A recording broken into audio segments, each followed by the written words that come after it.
barbers were the invisible men, for all intents and purposes, who cut the hair of the political leaders of Minnesota, and while cutting their hair, they were able to get in close to the ears and plant seeds and establish a rapport with policymakers, and to say, look, you know, we are what black people can be with a little support of political leaders in passing legislation that supports civil rights. So one person I found very fascinating was Maurice Jernigan, who was one such leader.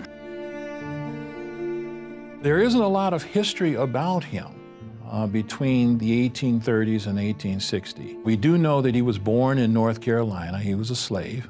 Jumping to 30 years forward, he owned a barbershop in one of the most prestigious hotels in St. Paul.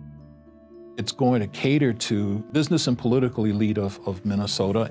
He had established himself as an expert barber, but more than that, he had the style and the grace and the charm that he could develop a certain rapport with these very powerful men.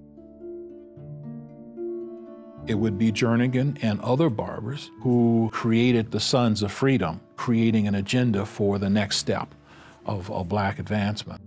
The Sons of Freedom would lobby actively for voting rights for African American men.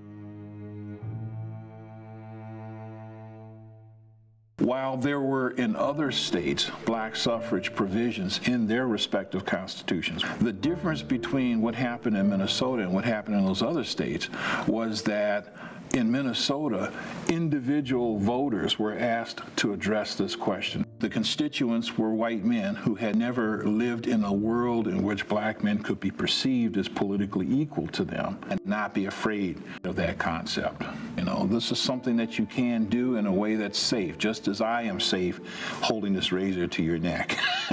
You know?